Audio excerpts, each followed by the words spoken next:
साथ करते हैं। बीएसपी की सर्वजन हिताय जागरूकता यात्रा का आगाज। बिहार में आज से शुरू होगी मायावती की जागरूक यात्रा।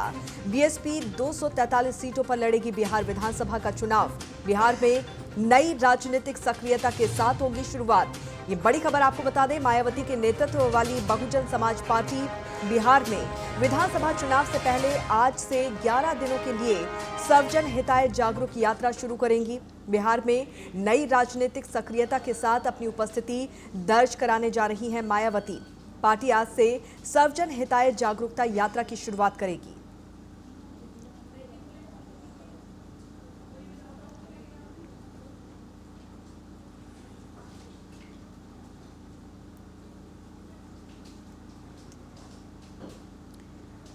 तो आपको बता दें कि बिहार में बहुजन समाज पार्टी की रैली है। सर्वजन हिताय जागरूकता यात्रा का आगाज आज से बीएसपी बिहार में करने जा रही है।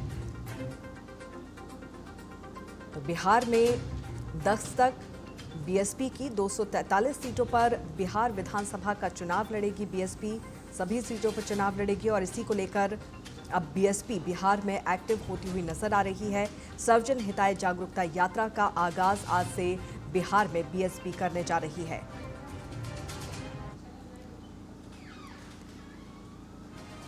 इस मामले में और अधिक जानकारी के साथ ब्यूरो चीफ नितिन सिंह इस वक्त हमारे साथ फोनलाइन पर मौजूद हैं। नितिन, अब उत्तर प्रदेश से निकलकर बिहार पर फोकस करती हुई मायावती यहां पर नजर आ रही है और इसी के चलते बीएसपी की सर्वजन हिताय जागरूकता यात्रा का आगाज आज से होने जा रहा है बिहार में। देखिए, बिल्कुल साफ तौर पर उत्तर प्रदेश की पूर्व मुख्यमंत्री और बसपा सुप्रीमो मायावती ने कल भी एक बड़ी बैठक अपने आवास पर करी थी और उसके बाद अब ये फैसला लिया गया है कि आज से बिहार में सर्वजन हिताय जागरूक यात्रा निकाली जाएगी। 11 दिनों में 13 जिलों से यात्रा गुजरने वाली है और साफ तौर पर इसमें आकाश आनंद और सांसद रामजी गौतम जो है वो इसमें जो सक्रिय है वो रहेंगे और इस यात्रा के जरिए बिहार की राजनीति में एक बड़ा जो फैक्टर है वो सेट करने का जो प्रयास है बसपा की तरफ से वो किया जाएगा।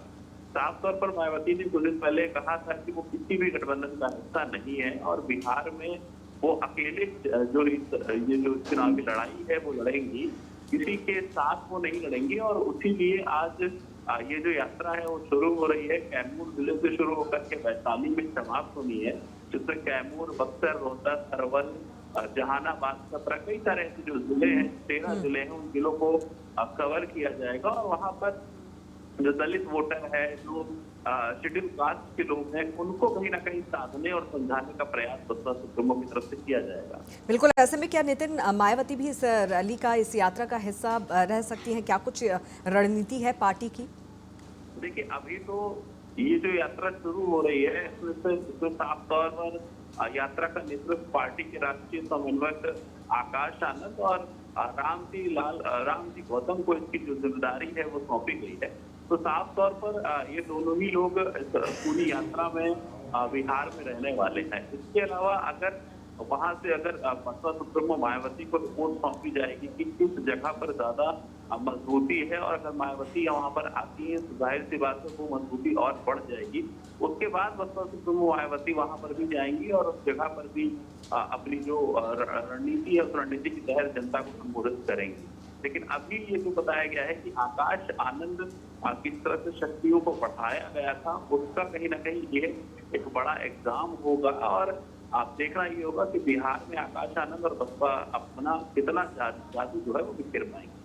ऐसे में जिस तरह से आकाश आनंद अगर यहाँ पर सक्रिय होते हैं नितिन, तो जिस तरह से हमने देखा है कि उत्तर प्रदेश चुनावों में भी काफ़ी सक्रिय थे और युवाओं का काफ़ी समर्थन भी उनको मिलता हुआ नजर आया था और ऐसे में मायावती का ये कदम काफ़ी अच्छा साबित हो सकता है बीएसपी के लिए। बिहार के लिहाज से जिस तरह से आगाज़ यहाँ पर, शुरुआत यहाँ पर बिहार की राजनीति में बीएसपी करती हुई नजर आ रही है।